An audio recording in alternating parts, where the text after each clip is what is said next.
تھوڑی سی اور وضاحت فرما دیں کہ قرآن مجید کی بعض جگہوں سے معلوم ہوتا ہے کہ جیسے شیاطین مستولی ہو جاتے ہیں جو برائی کے راستے پر، اور ملائکہ بھی میت دیتے ہیں، تو کیا ہم اس کو فیل بھی کر سکتے ہیں یا وہ ہمیں فیل نہیں ہو سکتا جو صوفی حضرات کہتے ہیں؟ بعض موقعوں کے اوپر ایک آپ کہہ سکتے ہیں کہ موہوم سا احساس پیدا ہوتا ہے، لیکن اگر وہ ہم اس طریقے سے محسوس کریں کہ یہ اس وقت ہو رہا ہے، تو پھر میں نے وہی عرض کیا کہ پھر اس عرصہ امتحان میں صورتحال بالکل تبدیل ہو جائے گی۔ اصل میں امتحان کو اگر آپ دیکھیں ایسے کرنا چاہیے، وہی بات میں اپنے طریقے فکر کی طرف توجہ دلاؤں گا کہ جب بھی آپ کسی نظام فکر کا مطالعہ کریں، خواہ وہ قرآن مجید ہو، خواہ وہ کوئی فلسفہ ہو، خواہ وہ کوئی قانون ہو، آپ کو پہلے اس کے پرنسپل دیکھنے چاہیے کیا ہے، کیونکہ کوئی بھی نظام فکر ہر جگہ تنوع کے ساتھ یہ بیان نہیں کرے گا کہ یہاں اس کا اطلاق کر رہا ہے، وہ اس کے بعد اطلاق ہو جائے گا۔ یعنی جو بنیادی اصول ہیں وہ کسی اور جگہ بیان ہوتے ہیں، ان اصولوں کو سامنے رکھ کر آپ پھر اس اطلاق کو سمجھتے ہیں، تو یہاں بھی ایسے ہی کرنا چاہیے۔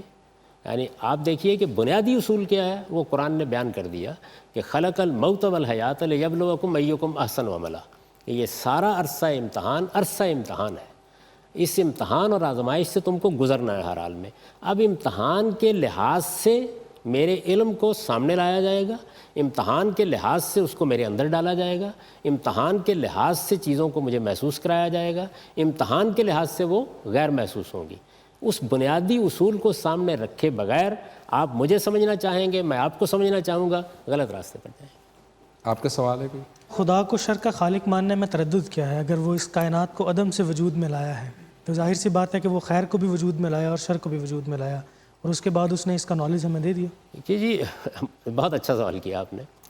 یعنی ایک صورت یہ ہے کہ میں خدا کو مان لوں، خدا کو مان لینے کے بعد اس کا تصور خود تخلیق کروں، تو میں آپ سے عرض کرتا ہوں کہ جن لوگوں نے یہ کام کیا ہے انہوں نے یہ ساری باتیں مانی ہیں، تاریخ انسانی میں اس کی بے شمار مثالیں موجود ہیں۔ بعض لوگ تو اس حد تک بھی چلے گئے کہ انہوں نے ان دونوں کا منبع ہی الگ الگ مان لیا، یزداں بھی ہو گئے، اہرمن بھی ہو گئے، یہ بھی ہے۔ لیکن میرا معاملہ یہ ہے، اور یہی میں یہ کہوں گا کہ قرآن مجید ایک عظیم نعمت کے طور پر سامنے آیا، اور وہ یہ کہ اس نے آ کے مجھے بتایا کہ تمہارا پروردگار کیا کرتا ہے۔ یعنی مان لینے کی حد تک اگر کسی کا اطمینان ہوتا ہے تو مان لے، لیکن میرے اندر یہ کھٹک تو پیدا ہوگی نا کہ کیا میں جس کو پروردگار مان رہا ہوں وہ جھوٹ بھی بول لے گا، وہ وعدوں کی خلاف ورزی بھی کرے گا؟ اس لیے کہ جو اخلاقی شر ہے وہ تو پھر پوری طرح اس کو انسان کی جگہ پہ لے آیا، پھر تو دیوی دیوتاؤں کی مائتھالوجی میں اور میرے تصورات میں کوئی فرق باقی نہیں رہا۔ تو اس لیے جو تردد میرے ذہن میں پیدا ہو سکتا تھا، یعنی ماننے کو میں مان لیتا، اس کو قرآن نے دور کر دیا۔ یہی وہ رہنمائی ہے جس کو ہمارا دور حاضر سمجھنے کے لیے تیار نہیں ہے کہ یہ کتنا بڑا احسان ہوا ہے۔ میں اس لیے اس کو جانتا ہوں کہ میری ساری زندگی در حقیقت فلسفیانہ تعبیرات کو دیکھتے ہوئے گزری ہے، ان میں خدا کا تصور کیسے بنتا ہے، انسان کیسے متعلق ہوتا ہے۔ لوگوں کو آپ دیکھیے، انہوں نے شیطان کی پرستش تک کو گوارا کر لیا ہے۔ انسان کا معاملہ تو یہ ہے، یعنی اس پر باقاعدہ فرقے اور گروہ اور مذاہب پیدا ہو گئے، اس وقت بھی دنیا میں موجود ہے۔ اسی طرح عبادات، پرستش، اس کی صورتیں جنسی انحراف کی صورت میں قائم کر لی گئی۔ آپ ذرا دیوداسیوں کی داستان پڑھیے، آپ مندروں کے حالات پڑھیے۔ اچھا، پھر انسان نے خدا کے قریب ہونے کا معاملہ جب کیا تو ذرا مسیحی رہبانیت کی تاریخ پڑھ کے دیکھیے۔ یعنی اگر معاملہ میرے ہاتھ میں ہو تو میں کہاں کہاں پہنچتا ہوں، میں کدھر کدھر جاتا ہوں۔ یعنی کبھی یہ ہوتا ہے کہ دنیا کی پرستش اس درجے میں کرتا ہوں کہ مال کا بھی حریص، جنس کا بھی حریص، نہ کسی کی عزت کا خیال، نہ کسی کی آبرو کا خیال، سب کچھ لوٹتا چلا جاتا ہوں۔ یہ آپ لوگ کیا کر رہے ہیں اس ملک کے اندر؟ لوٹ ماری کی داستان سنا رہے ہیں نا پچھلے کئی برس سے، یہ صورت ہو جاتی ہے۔ اور اگر میں ادھر نکلتا ہوں تو رہبانیت وجود میں لے آتا ہوں، تپسیا کرنے کے لیے جنگلوں میں چلا جاتا ہوں، میں بیوی بچوں کو چھوڑ دیتا ہوں۔ اب بھی آپ دیکھیے بہت سے لوگ ہیں وہ یہ کہتے ہیں کہ ہم تو اصل میں دین لوگوں کو بتانے کے لیے ایران توران میں جا رہے ہیں، بچے اور بیوی ان کے معاملات اللہ جانے۔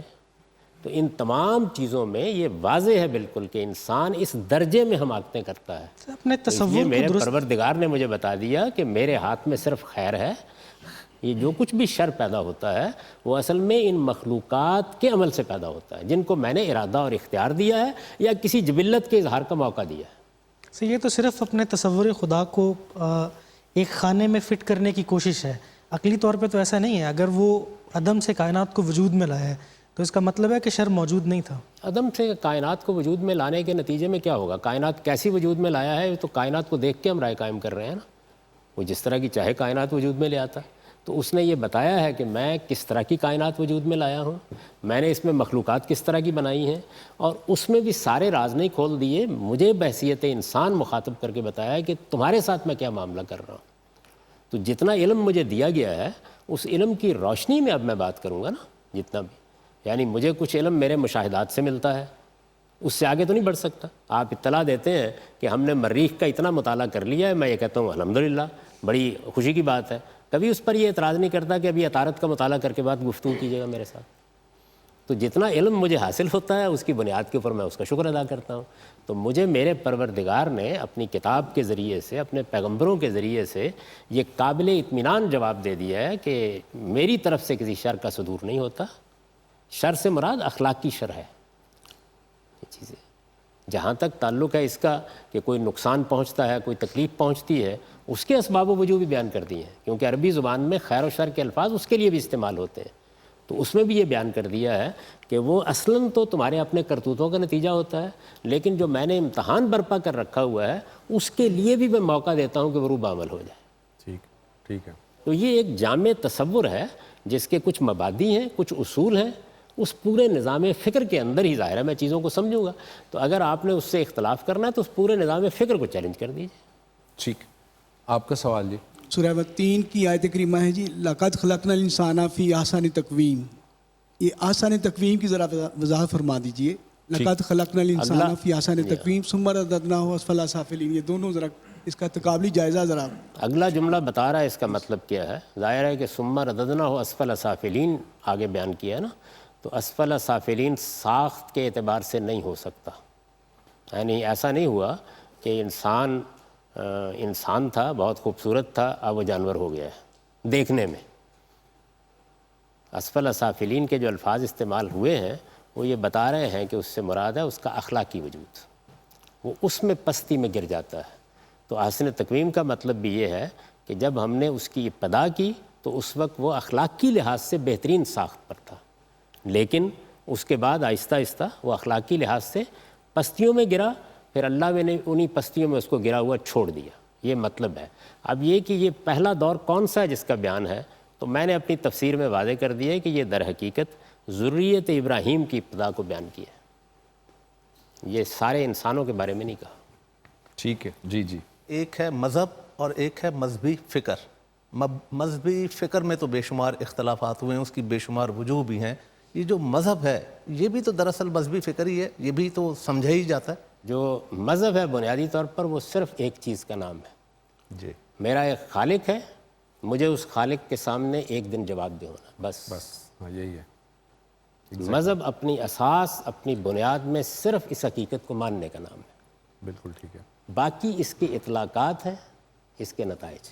میں جیسے ہی یہ بات مان لیتا ہوں تو یہ سوال پیدا ہوتا ہے کہ مجھے جواب دہ ہونا ہے، تو پھر مجھے اپنے اندر کیا تبدیلیاں پیدا کرنی ہیں، مجھے اس کے لیے رہنمائی کی ضرورت ہے۔ بالکل ٹھیک۔ باقی چیزیں اس سے پیدا ہوتی ہیں۔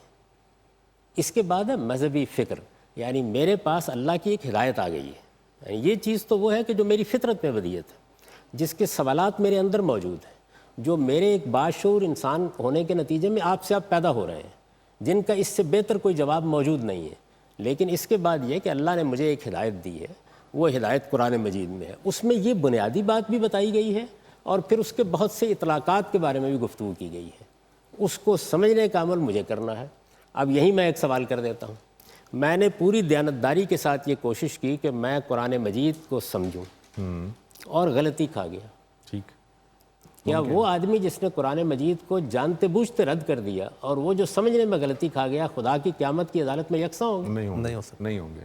بس یہی معاملہ شرک اور توحید میں ہے، یہی معاملہ کسی گناہ کو بے جانے بوجھے کرنے میں ہے۔ ایک آدمی نے اپنی طرف سے غلطی کی، نہ گاڑی ٹھیک کروائی، نہ بریک کا خیال رکھا، سڑک پر لے کر نکل گیا، اس کے نتیجے میں ایک حادثہ ہو گیا اور کچھ لوگ مر گئے، جان چلی گئی۔ اور ایک آدمی نے یہ طے کر کے کہ مجھے فلاں آدمی کو مارنا ہے، جا کر اس کو مار دیا۔ یہ غلطی یہاں بھی ہے، کیا آپ دونوں میں فرق نہیں کریں گے؟ بالکل کریں۔ تو آپ ایک کو قتل خطا کہتے ہیں، آپ دنیا کے کسی قانون میں اس پر موت کی سزا نہیں دیتے، نہیں دیتے نا. لیکن قتل عمد کے بارے میں یہ بحث پیدا ہو جاتی ہے کہ اب اس کو مارا بھی جا سکتا ہے. تو کسی انسان کو آپ نے آخری سزا دینی ہے تو آخری جرم بھی اس سے سرزد ہونا چاہیے. یہ انصاف کا اصول میرے باطن میں بھی ہے, یہ میرے سارے قانونی نظام میں بھی ہے. یہی انصاف کا اصول اللہ تعالیٰ نے بیان کر دیا ہے, متنبع کر دیا ہے کہ میرے نزدیک ناقابل معافی جرم کون سا ہے جس پر آخری سزا مل جائے گی. آپ اس کو چھوڑیے, آگے بڑھیے. مثال کے طور پر کوئی آدمی جانتے بوجھتے کسی کو قتل کر دیتا ہے تو قرآن نے یہ کہا ہے نا کہ اس کی سزا اور ایک منکر کی سزا, یعنی جس نے پیغمبر کو جانتے بوجھتے ماننے سے انکار کر دیا, ایک ہوگی. تو ایک جرم کو اٹھایا اور اٹھا کر یہ بتا دیا کہ یہ بھی ایک ناقابل ہوا. تو یہ جس نے جزا و سزا برپا کرنی ہے وہ بتائے گا کہ میں کس جرم کی کیا سزا دوں گا. اب میں نے ایک جگہ جہاں ذکر موجود نہیں ہے اس کا اطلاق کر دیا. آپ کے خیال میں وہ اطلاق کسی دوسرے اصول پر ہونا چاہیے. بسم اللہ, رہنمائی فرمائیے, بیان کیجیے اس کو. جی. وارث کے حق میں وصیت ہو سکتی ہے؟ وارث ایک حدیث کے مطابق نہیں ہو سکتی, یا ایک خاص حد سے زیادہ کسی کے حق میں بھی نہیں ہو سکتی. کیا کل ترکے کو کسی ایک کے حق میں وصیت کیا جا سکتا ہے؟ پھر توجہ دلاؤں گا کہ میرے ہاں چیزوں کو سمجھنے کا کیا طریقہ ہے. جی. وہ اجزاء سے نہیں اٹھائی جاتی, اصول سے چلیں گے. ٹھیک. تو میں اس پر بھی بحث نہیں کرتا کہ لا وصیت لوارث کی حدیث کی کوئی سند نہیں ہے.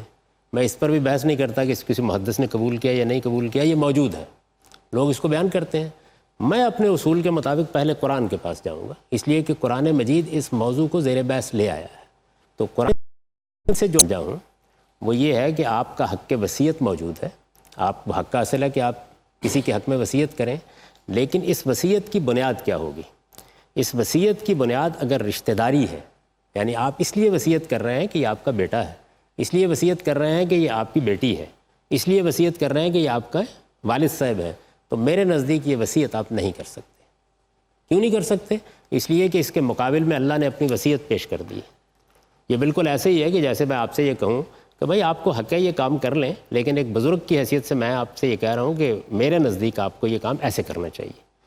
تو یہ تو ایک بزرگ کا معاملہ ہے, وہاں پروردگار عالم یہ کہہ رہا ہے کہ یوصیکم اللہ فی اولادکم, اللہ تمہیں تمہاری اولاد کے بارے میں, ان کے بارے میں. پھر وجہ بتا رہا ہے کہ میں نے یہ تمہاری رہنمائی اس لیے کی ہے اور وصیت اس لیے میں نے اپنے ہاتھ میں لے لی ہے ان کے بارے میں. جی جی. کیوں لے لی ہے؟ اس لیے کہ تم نہیں جانتے تھے کہ ان میں سے کون اقرب النفع ہے. تو بنیاد بتائی, اپنی وصیت کو وصیت قرار دیا. اب اس کے مقابل میں اس رشتہ داری کی تعلق کی بنیاد پر وصیت نہیں کروں گا. میرے نزدیک رسالت میں آپ صلی اللہ علیہ وسلم نے یہی بات فرمائی تھی اور یہ بالکل ٹھیک تھی. یعنی اس سے قطع نظر کہ حدیث کی نوعیت کیا ہے, جب میں نے اصول کی روشنی میں اس کو دیکھا ہے تو وہ بالکل ٹھیک ہے. اچھا, اب رہ گئی یہ بات کہ میں کسی رشتہ داری کی بنیاد پر وصیت نہیں کر رہا. میرا ایک بیٹا ہے, اس کی تعلیم ابھی مکمل ہونے والی ہے. میری ایک بیٹی ہے, خدا نخواستہ متعلقہ ہو گئی ہے, بیوہ ہو گئی ہے. میرا کوئی بچہ ہے, معذور ہے, وہ اپنا کام نہیں کر سکتا. کسی نے میری غیر معمولی خدمت کی ہے, تو میرے نزدیک ایسی تمام معاملات میں وصیت ہو سکتی ہے اور اس کے اوپر کوئی قدغن نہیں ہے. جتنی آپ کی ضرورت ہے اس کے مطابق وصیت کریں. تو وارثوں کے حق میں وصیت ہو بھی سکتی ہے, نہیں بھی ہو سکتی. بربنائے رشتہ داری نہیں ہو سکتی کیونکہ وہ خدا کی وصیت موجود ہے. بربنائے خدمت, بربنائے ضرورت ہو سکتی ہے, اس لیے کہ اس کا فیصلہ ہی آپ کو کرنا ہے. تو یہ میرا موقف ہے اس معاملے میں. جو وارث ہے اس کے حق میں اگر وصیت کرنی ہے, جس نے کسی نے خدمت کی ہے یا وہ معذور ہے, تو اسی وقت بندہ اس کو کیوں نہیں دے دیتا؟ یعنی اپنی زندگی میں ہی کیوں نہ دے دے؟ ہاں جی, اس کو دے دے, زندگی میں ہی نہ دے. ٹھیک ہے, اس پر کوئی قدغن نہیں ہے, دے دے, کسی نے نہیں روکا. زندگی کے معاملات تو زیر بحث ہی نہیں ہیں. میں اپنا سارا مال اٹھاؤں آپ کو دے دوں, اللہ تعالیٰ نے کوئی پابندی نہیں لگائی اس کے اوپر. یہ اصولی بات کہی ہے. اب یہ دیکھیے وہاں پھر وہی میرے طرز فکر کو اگر آپ سمجھنا چاہیں, مجھے ہر حال میں عدل کا حکم دیا گیا ہے, ہر حال میں انصاف کی بات کہی گئی ہے. تو اگرچہ کوئی قدغن نہیں لگائی گئی, اس جگہ یہ نہیں کہا گیا کہ تم زندگی میں یہ تصرفات کرو گے تو اس پر یہ قدغن ہے, لیکن یہ قدغن وہاں بھی لگی ہوئی ہے. تو میں جب بھی کوئی کام کرتا ہوں, میں اپنے بچوں کو کچھ دیتا ہوں, میں کسی کی فیس ادا کرتا ہوں, میں کسی اپنی بیٹی کو کوئی چیز دیتا ہوں دنیا میں, زندگی میں, اب مرنا زیر بحث نہیں ہے, تو مجھے حق حاصل ہے. میرے تصرفات پر کوئی قدغن نہیں لگائی گئی سوائے اس اصولی بات کے کہ مجھے انصاف سے کام لینا چاہیے. وہ بے انصافی میں پڑوسی کے ساتھ کروں گا تب بھی زیر بحث ہے, وہ میں اپنے کسی بچے کے ساتھ کروں گا تب بھی زیر بحث ہے. تو وہاں مجھے انصاف کے ساتھ معاملات کرنے ہیں. بیوی کو بھی دینا ہے, دے دوں. بہت سے لوگ ہیں وہ ساری اپنی جائیداد بیوی کے نام کر دیتے ہیں. ان کو صرف یہ توجہ دلائی جا سکتی ہے کہ بھائی کسی کے ساتھ زیادتی نہ کیجیے, لیکن اگر ان کی کوئی مصلحت ہے انہوں نے دے دی تو دے دے، اللہ تعالیٰ نے پابند نہیں کیا۔ اگر آپ چھوڑ رہے ہیں، قرآن مجید وہاں زیر بحث ہے کہ اگر آپ نے زندگی میں نہیں دی، آپ کو حق تھا دے دیتے، نہیں دی اور بعد میں چھوڑ رہے ہیں تو اب قانون کیا ہے، وہ اس میں زیر بحث۔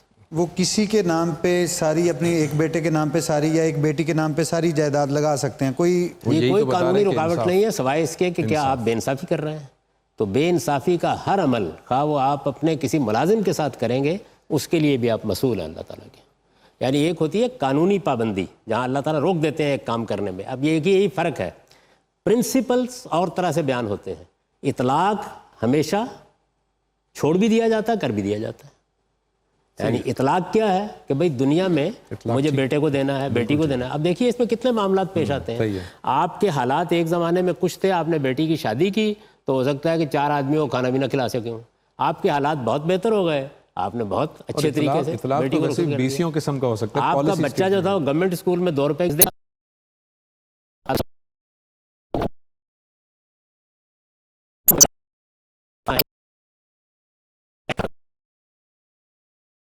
فات کے پرنٹ موجود ہے کہ آپ انصاف سے کام، کسی کے ساتھ زیادتی نہ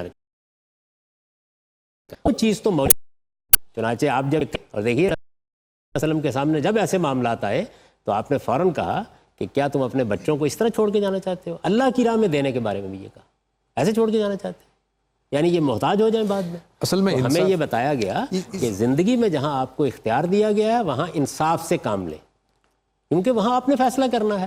لیکن جب آپ دنیا سے رخصت ہو کے کچھ چھوڑ رہے ہیں تو پھر اس میں 2 درجے بنا دیے کہ آپ کو حق وصیت بھی ہے، وہ آپ کر لیجئے، اس پر کوئی پابندی نہیں لگائی گئی۔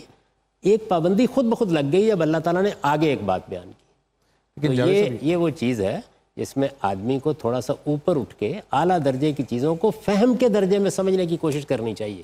ہر چیز ہر جگہ ایک نوٹ کی صورت میں لکھی ہوئی نہیں ہوتی۔ لیکن آپ جہاں پر یہ بتاتے ہیں کہ انصاف، اللہ تعالیٰ نے ایک پرنسپل دے دیا کہ انصاف سے کام لو، تو یہ بذات خود یہ پرنسپل انصاف کا یہ بڑا ریلیٹیو سا ہے۔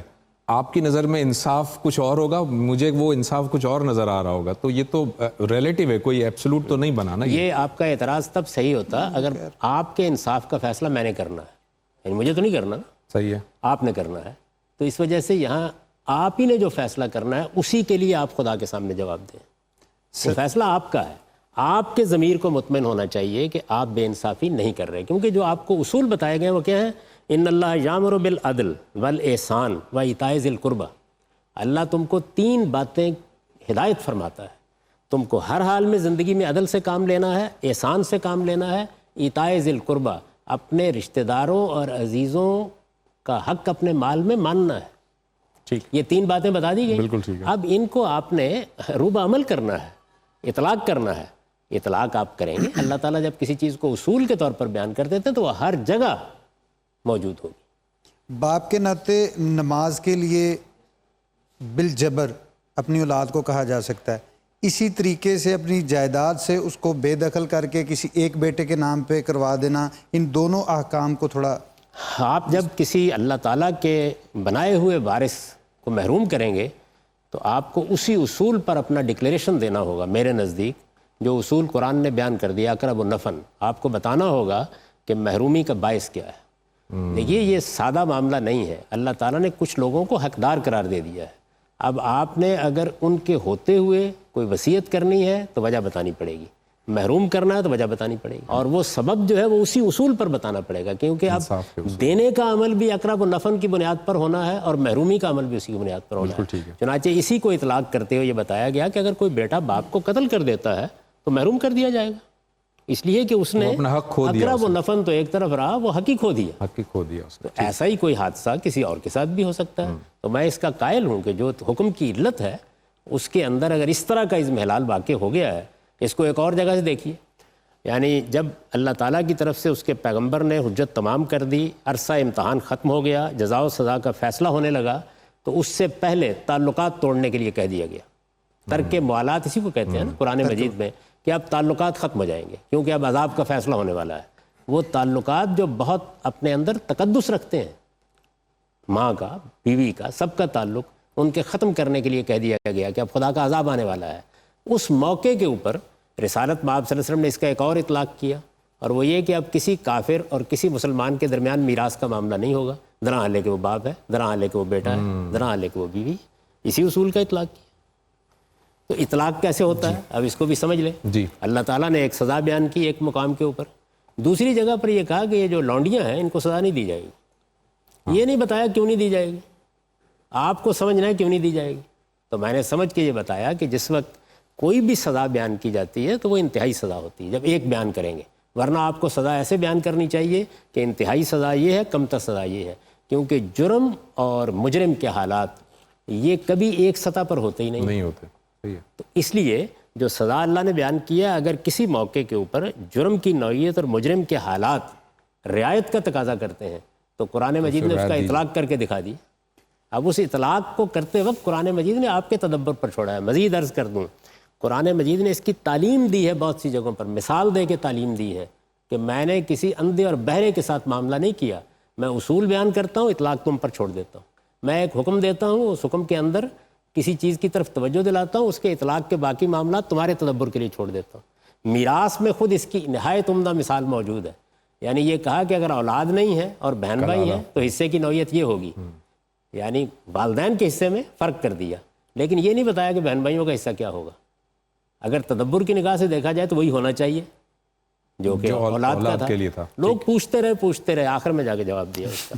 تو قرآن مجید روبوٹ لوگوں کے ساتھ خطاب نہیں کر رہا، کمال طریقے سے کہیں پرنسپل بیان کرتا ہے، اطلاق میں اس کا حوالہ نہیں دیتا، کہیں ایک چیز کے بارے میں ایک اصولی ہدایت دیتا ہے، اس کے بعد باقی چیزوں کو چھوڑ دیتا ہے، کہیں پرنسپل بیان کر کے اس کی فقہ بیان نہیں کرتا، آپ کے لیے چھوڑ دیتا ہے۔ اس سے زندہ انسان خدا کے علم کے ساتھ متعلق ہوتے ہیں۔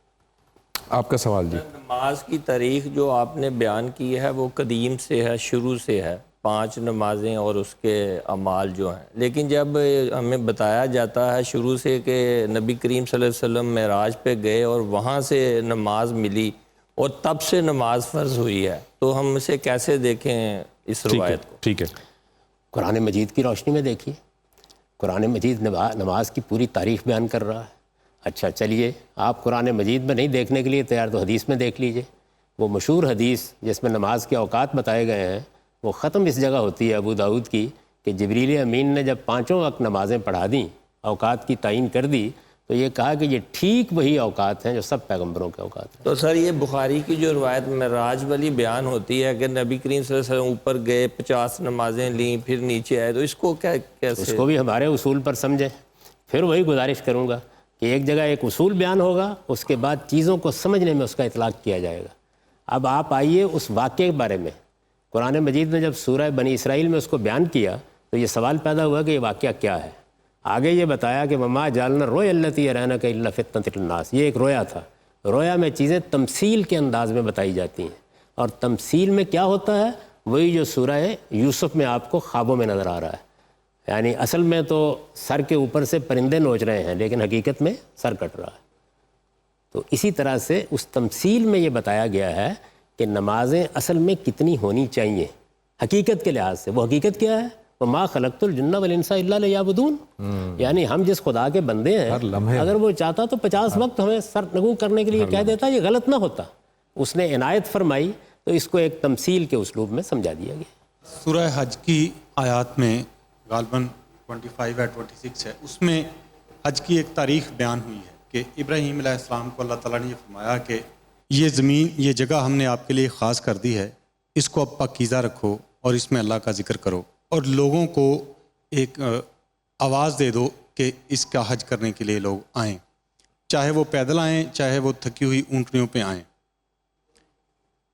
اس کا جو مخاطب ہیں یہ تو ابتداً سیدنا ابراہیم علیہ السلام کے ان کی اولاد ہیں۔ ان کی اولاد میں جب نبوت چلی ہے تو وہ سیدنا یعقوب علیہ السلام سے آگے چلی ہے، ابتداً وہی مخاطب ہیں۔ ان سے پھر بنی اسرائیل، حج کے اصلاً حاملین تو بنی اسرائیل ہی بنتے ہیں، کیونکہ نبوت ان میں چلی آ رہی ہے، بنی اسماعیل میں نہیں آئی۔ لیکن ہم دیکھتے ہیں کہ قرآن مجید نے ان کے بارے میں حج کا کوئی ذکر نہیں کیا، اور ہم مسلمانوں میں اگر کوئی حج نہیں کرتا تو اس کو جرم قرار دیا گیا ہے، حالانکہ اس کے مخاطب جو ہیں ابراہیم علیہ السلام کی اولاد ہیں، ان کے پیغمبروں نے بھی حج نہیں کیا، وہ بھی حج نہیں کر رہے خانہ کعبہ کا۔ لیکن اس کے باوجود بھی ان کو کوئی ان کے اوپر کوئی کسی قسم کی کوئی گناہ کی بات ان کے بارے میں نہیں کی گئی. اس کی کیا وجہ ہے؟ یہ آپ کو کیسے معلوم ہوا کہ نہیں کیا؟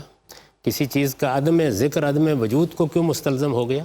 قرآن ان کی ایک ایک بات کا ذکر کرتا ہے کہ ان کی یہ بادمالی، یہ بادمالی، یہ بادمالی بنی اسرائیل کی ہے، اور حج کو چھوڑ دینا مطلب یہ چھوٹی نہیں ہے. قرآن مجید جو بدعمالیاں بیان کر رہا ہے وہ بدعمالیاں کون سی ہیں؟ وہ ہیں کہ جس کو جو منصب انہیں دیا گیا ہے اس میں انہوں نے انحراف کیا. یہ تو آپ فرما رہے ہیں نا. یعنی میں یہ کیوں یہ بات مانوں ہی کیوں کہ انہوں نے نہیں کیا؟ یعنی انبیاء علیہم السلام آتے ہوں گے، آپ کے پاس جو مکہ کی قدیم تاریخیں ہیں ان کے اندر انبیاء علیہم السلام کے آنے کا ذکر ہے، ان کے اندر ان کے وہاں دفن ہونے تک کا ذکر ہے. ان کی سب سے معتبر چیز تو بائبل ہے نا، بائبل میں اس کا ذکر ملتا ہے. دیکھیے پہلے میری گزارش ہے، ذکر نہ ملنے کا مطلب کسی چیز کا عدم وجود نہیں ہے.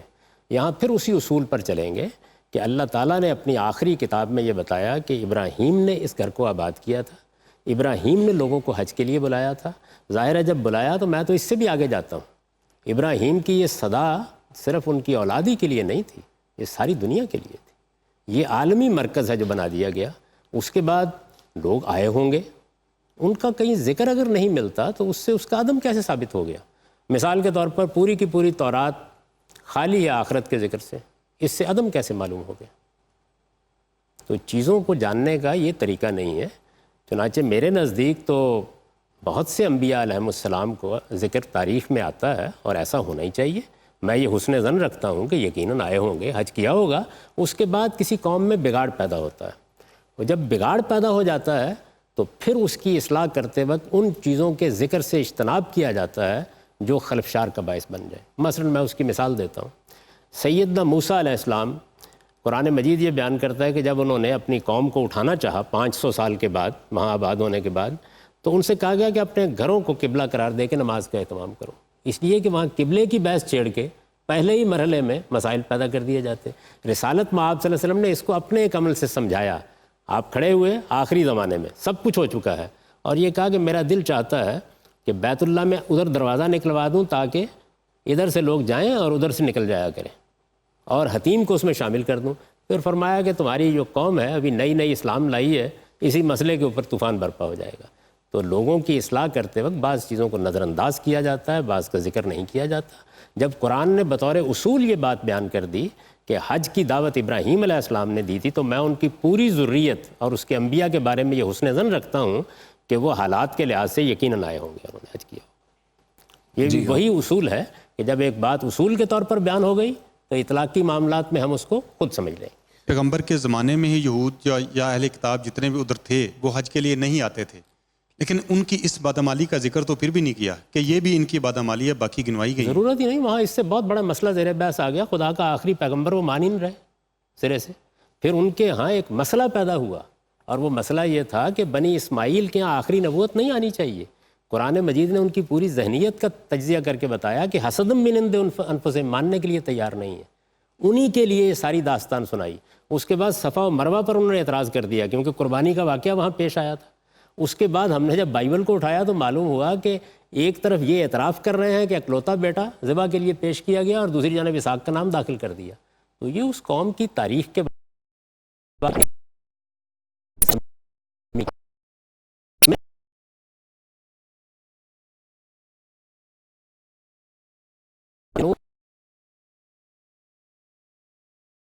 قرآن مجید کا سب سے بڑا احسان یہی ہے کہ وہ ہمیں اصل حقائق سے واقف کراتا ہے. اس نے بتا دی. روشنی میں بھی تو ثابت ہونے سے تاریخ کی روشنی میں ثابت ہوں گے تو مانیں گے.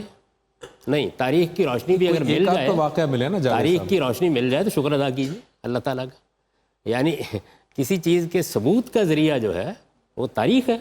تو میں اب 10 چیزیں آپ کے سامنے پیش کرتا ہوں جو بالکل ثابت شدہ ہیں. اس طرح تو ہر چیز کو رد کیا جا سکتا ہے. لیکن جاوید صاحب پے در پہ پیغمبر آئے تھے، بنی اسحاق کے اندر پے در پہ آئے تھے. کوئی واقعہ اس طرح سے کسی سے نہیں ملتا کہ حج کے لیے آ رہے ہیں یا عمرے کے لیے. بیان کون کرتا؟ تو میں تو اسی لیے کہتا ہوں کہ حسن ظن رکھیے.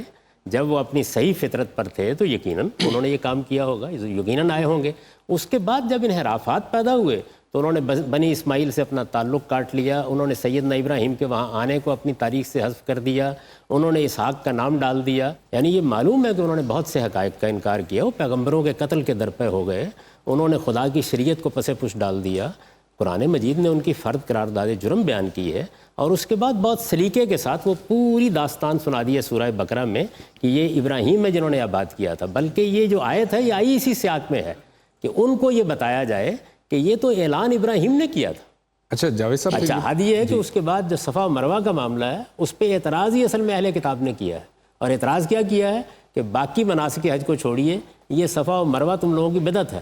تو قرآن مجید نے اس کا جواب دیا کہ یہ تو من شاعر اللہ ہے، اس وجہ سے اس کا بھی حج کیا جائے. تو بہت سی چیزیں ایسی ہیں کہ جن کا ذکر نہ ہونے کے بہت سے وجوہ ہوتے ہیں، ان وجوہ کو جاننے کی کوشش کرنی چاہیے. قریش جو ہے وہ منع کے وہاں پہ آگے ابا و جداد کی ساری وہ رام لیلا کھول کے بیٹھ جاتے تھے، جب پہ قرآن نے بالکل واضح طور پہ کہا کہ یہاں پہ ہم اللہ کی حمد، اور اس کے اوپر تھوڑا سا یہ بھی اسی چیز سے ریلیٹ کرتی ہے چیز. جی بالکل ایسا ہی ہے. یہ بات بھی درست نہیں ہے. بہت ادب کے ساتھ میں یہ عرض کروں گا کہ صرف وہی حاملین تھے، بنی اسماعیل بھی حاملین تھے، قریش بھی سیدنا اسماعیل اللہ کے پیغمبر ہیں، ان کی قوم ان کے اوپر ایمان بنی لائی. اسماعیل اگر حاملین تھے، اور جیسا کہ وہ حضرت ابراہیم علیہ السلام سے چلا آ رہا ہے کہ جی وہ انہوں نے حج اور عمرہ کی، تو پھر ابتدائی دور میں قبلہ جو ہے بیت المقدس کیوں تھا؟ یعنی اس طرف کیوں نماز پڑھی جا رہی تھی؟ ابتدائی دور میں یعنی نہیں، یہ نہیں ہے، چند سال کے لیے، چند سال کے لیے، چند برسوں کے لیے اللہ تعالیٰ نے، مطلب وہ خانہ کعبہ اگر مرکز تھا اور ہمیشہ سے چلا آ رہا تھا تو پھر وہ کیوں تھا مسجد اقصیٰ کی طرف؟ آپ دو چیزوں کو الگ الگ رکھیے. قبلہ کس کو مقرر کیا جائے؟ میں نے عرض کیا ہے کہ اگر ضرورت ہوئی تو اللہ تعالیٰ نے حضرت موسیٰ کے اور ہارون کے گھروں کو قبلہ قرار دے دیا. یعنی بیت اللہ اصل میں مسجد حرام ہے، مسجد ہے، ٹھیک ہے، اور اس کے کچھ آداب مقرر کر کے آپ کے لیے ایک عبادت لازم کی گئی ہے، وہ عبادت حج کی عبادت ہے. اب اللہ تعالیٰ نے چند برسوں کے لیے قبلہ بیت المقدس کو قرار دے دیا، اس کی وجہ بیان کی ہے، اور نہایت لطیف وجہ بیان کی ہے. یہ بیان کیا ہے کہ بنی اسماعیل کی ساری عصبیت حرم سے متعلق تھی، ان کا امتحان کیا کہ ادھر رخ کرو. جیسے ہی مدینہ میں آئے تو اب اہل کتاب کی ساری عصبیت بیت المقدس سے متعلق ہے، ان کے جو ایمان لانے والے لوگ ہیں ان سے کہا کہ اب ادھر دوبارہ رخ کرو. تو فرمایا یہ کیوں کیا ہم نے؟ تاکہ ہم نے یہ جان لیں کہ کون رسول کی پیروی کرتا ہے اور کون قبلے کے ساتھ ہی سر ٹکرا کے مر جاتا ہے، یہ معلوم ہے. تو اللہ تعالیٰ کے ہاں جو امتحان ہوتا ہے دین میں، وہ احکام ہوتے ہیں کہ جو احکام آپ کے لیے ابدی شریعت کے احکام ہیں. دین میں کچھ چیزیں ابتلا کے اصول پر آتی ہیں، قرآن نے اس کو بیان کیا. تو یہ ابتلا کا ایک حکم تھا جو دیا گیا. اچھا قبلے کی تاریخ کبھی بائبل میں دیکھیے، قبلہ ان کے گھروں کو قرار دیا گیا، اس کے بعد تابوت کو قبلہ قرار دے دیا گیا، اس کے بعد عبادت گاہ بنائی گئی. آپ جانتے ہیں کہ امام فرائی نے پوری تحقیق کر کے یہ بتا دیا ہے کہ خود بیت المقدس کا قبلہ بھی حرم رکھا گیا. اچھا ہمارے ہاں بہت سے محققین نے آپ کو بتایا کہ حضرت داؤد کے جو بعض نغمات ہیں وہ ہیں ہی حج کے موقع کے. تو ظاہر ہے کسی چیز کو جب آپ چھپانے کی کوشش کرتے ہیں، اور یہ ہوئی ہے دنیا میں، تو اس میں بعض چیزیں محو ہو جاتی ہیں، بعض چیزیں عدم ذکر میں چلی جاتی ہیں. ہمارے ہاں آپ اندازہ کریں، اگر برا نہ محسوس کریں، یہ پاکستان کی 70 سال کی تاریخ میں کتنے واقعات ہیں جن پر ہم نے قومی سطح پر پردہ ڈالنے کی کوشش کی؟ نہیں پھر بھی اگر دور حاضر میں نہ جی رہے نہیں، پھر بھی مورخ کہیں نہ کہیں تو لکھتا ہے نا جاوید صاحب. اس لیے کہ آج کل مورخ بہت لکھ رہا ہے. میں اس طرح سے لے لیتا ہوں، اہل کتاب کے مقام پر اگر میں کھڑا ہوں تو اہل کتاب کے مقام پر کھڑے ہو کر میں تو یہ کہہ رہا ہوں کہ جی تمہارے لیے جو ہے نا وہ قبلہ اصل میں وہ تھا، لیکن تم نے قبلہ کیوں کہتے ہیں؟ نہیں دیکھیے قبلہ زیر بحث نہیں ہے. قبلہ اللہ تعالیٰ نماز میں نظم قائم کرنے کے لیے آپ اللہ تعالیٰ اس دیوار کو قبلہ قرار دیں. قبلہ کوئی بحث ہی نہیں ہے. سر سوال قبلہ کے متعلق ہے ہی نہیں، سوال ہے حج کے متعلق. قبلہ تو وقتی طور پہ کسی چیز کو قرار دیا گیا. اب مسجد بھی ہمارے لیے قبلہ ہے، ہم ادھر جا کے نماز پڑھتے ہیں. سوال حج ہے، حج خانہ کعبہ کے علاوہ کہیں نہیں ہو سکتا تھا. یہ جو بنی اسرائیل کی اندر اس کی روایت ہم ابھی بھی نہیں دیکھ رہے، نہ تورات میں دیکھ رہے ہیں. تو اس سے یہ کویشچن پیدا ہوتا ہے کہ یہ لوگ کیوں نہیں آئے؟ اگر نہیں آئے تو پھر اللہ تعالیٰ نے ان کو متون کیوں نہیں کیا اس گناہ کی وجہ سے، اس عمل کو چھوڑنے کی وجہ سے؟ میں پھر گزارش کروں، متون بھی کیا ہے. دیکھیے آپ یہ کہتے ہیں کہ نام لے کر جب تک کان گرم نہ کیے جائیں، اسی جگہ یہ بتایا ہے کہ وہ لوگ جنہوں نے باوجود اس کے کہ اس بات کو جانا اور وہ اس کے لیے رخت سفر نہیں باندھتے، ان اللہ غنی للعالمین، بہت سخت تنبیہ کی ہے، لیکن قرآن مجید کے تنبیہ کے انداز ہماری طرح کے نہیں ہیں. وہ کہیں براہ راست بات کرتا ہے، کہیں اجمال میں بات کرتا ہے. خود رسالت میں آپ صلی اللہ علیہ وسلم نے اپنے اسوہ سے جو تنبیہ کا انداز ہمیں بتایا وہ یہ تھا ما بال اقوام، لوگوں کا کیا حال ہے وہ یہ کام نہیں کرتے. تو کبھی نام لے کے تنبیہ کی جاتی ہے، کبھی بات بیان کر کے تنبیہ کی جاتی ہے. تنبیہ تو بہت سخت کی ہے. میں نے تو اسی آیت کے تحت یہ لکھا ہے کہ اس سے اندازہ ہوتا ہے کہ اگر آدمی کے پاس استطاعت ہے اور وہ حج کرنے کے لیے نہیں جا رہا تو یہ کتنے بڑا جرم ہے جس کا ارتکاب کر رہا ہے. یہ تنبیہ کن کو کی گئی ہے؟ اہل کتاب کو کی گئی. تنبیہ تو کر دی، لیکن قرآن مجید کو قرآن مجید کا ایک طالب علم بن کے پڑھیے. وہ چیزوں کا نام بھی لیتا ہے، وہ کبھی گریز بھی کرتا ہے. اس کا حال تو یہ ہے کہ اصحاب کہف کا واقعہ بیان ہو رہا ہے، اس میں تعداد زیر بحث آ گئی ہے. وہ کہتا ہے تعداد کا جب موضوع پیش نظر ہو تو بات کو ٹال کے آگے بڑھو، اصل بات پہ نگاہ رکھو. لیکن سر بنی اسرائیل کا ان کے ساتھ یہ جھگڑا اس طرح کا کوئی شریکے کا نہیں تھا. یہ تو تھا کہ ان کے والد نے، بنی اسرائیل کے والد جو سیدنا ابراہیم تھے، انہوں نے اس گھر کو تعمیر کیا تھا. ان کو تو چاہیے تھا کہ وہ اس کے وارث قرار دیتے اپنے آپ کو، خود کو، کہ کہتے کہ اس کے وارث ہی ہم ہیں. ان کی پوری بات بیان کر دیجئے. یعنی انہوں نے اپنے باپ سے یہ میراث پائی، ایک لمبے عرصے تک وہ اس میراث کے حامل رہے، اس پر چلے. اس کے بعد کوئی 1-1.5 سال کے بعد ان کے ہاں وہ ساری چیزیں اٹھا کے پھینک دیں، جس کے بعد ان کے ہاں تجدید کا ایک عمل شروع ہوا جس میں پھر حضرت مسیح علیہ السلام تک پھانسی چڑھا دیے گئے. تو یہ آپ اس ساری تاریخ کے اس انحرافات کو نظر انداز کر کے یہ کہتے ہیں کیا اس وقت ہمارے پاس سیدنا موسیٰ علیہ السلام کی دی ہوئی ہر چیز موجود ہے؟ امتداد زمانہ سے کیا چیزیں کہاں تک پہنچیں. پھر اس کے بعد ہمیں یہ معلوم ہوا کہ ان کے لیے سب سے بڑا مسئلہ یہ تھا کہ وہ نبوت جو ہمارے درمیان ہے یہ بنی اسماعیل کے پاس چلی جائے گی. قرآن مجید نے بتایا کہ وہ اس کو قبول کرنے کے لیے نفسیاتی طور پر تیار نہیں ہے. وہ تو ذبیحہ بھی چھوڑنے کے لیے تیار نہیں ہے، وہ بھی چھین کے اپنی طرف لا رہے ہیں. اس میں بھی دیکھیے قرآن مجید نے یہی طریقہ اختیار کیا، یعنی ایسے قرائن جمع کر دیے لیکن نام نہیں لیا. وہاں بھی یہی کیا، یعنی حضرت اسماعیل کا نام وہاں بھی نہیں لیا بلکہ قرائن جمع کر دی. یعنی بات اس طریقے سے کی کہ ایک تدبر کرنے والا اس کو سمجھ لے. تو میں آپ سے یہ عرض کرتا ہوں کہ مجھے آپ اس کو اس زاویے سے دیکھتے ہیں، میں جب قرآن کے اس اسلوب کو دیکھتا ہوں تو یہ معلوم ہوتا ہے کہ اس کے اندر دعوت کی اور اصلاح کی عظیم حکمت پوشیدہ ہے. یعنی ہمیں بات کہاں سے شروع کرنی چاہیے، کون سی چیزیں جو ہے وہ متعین کر کے بیان کرنی چاہیے، کون سی چیزوں کو چھوڑ دینا چاہیے، کون سی چیزوں کے بارے میں تدبر کے مواقع لوگوں کے لیے رہنے دینے چاہیے، کون سی چیزوں کو کیسے بیان کرنا چاہیے. تو یہ ساری حکمت کو اگر آپ جاننا چاہیں، ہم اصل میں تاریخ کا لٹ لے کے کھڑے ہو جاتے ہیں. تو ساری چیزوں کو پڑھتے وقت یہ دیکھنا چاہیے کہ کیا چیز کیسے ہو رہی ہے. آپ دیکھتے نہیں کہ قرآن مجید حضرت اسماعیل کا پورا واقعہ بیان کرتا ہے، اور یہ بیان کرتا ہے کہ حضرت اسماعیل کو ایسے آباد کیا گیا، اسحاق کا معاملہ ایسے ہوا، ان کی پیدائش اس طرح. نام نہیں لیتا، حالانکہ ایک بڑا معاملہ ہے ذبیحہ کا، نام نہیں لیتا. ٹھیک ہے. اس کا مطلب کیا ہے؟ اس کا مطلب یہ ہے کہ وہ اس قومی بحث کو چھیڑنا ہی نہیں چاہتا. پہلے اس بنیادی بات کے اوپر کانسنٹریٹ کر رہا ہے کہ یہ حقیقت تسلیم کرو کہ خدا کی دی ہوئی ہدایت یہ تعصبات کی نظر نہیں ہونی چاہیے. جب تعصبات سے اترو گے تو یہی سارے قرائن بالکل واضح ہو جائیں. Thank you very much Javed صاحب، آپ کا بہت بہت شکریہ. آپ تمام حضرات کا بہت شکریہ. وقت کی کچھ کمی ہے، ہو سکتا ہے آپ کے ذہن میں مزید کچھ اشکالات ہوں، انشاءاللہ تعالیٰ اگلے کسی پروگرام میں اس کو ٹیک اپ کریں گے. ناظرین یہ ای میل ایڈریس نوٹ کیجیے گا ih@duniatv.tv، اور اپنے سوالات اس ای میل ایڈریس تک ہم تک پہنچا سکتے ہیں آپ. اگلے پروگرام تک کے لیے زبیر احمد کو اجازت دیجیے. اللہ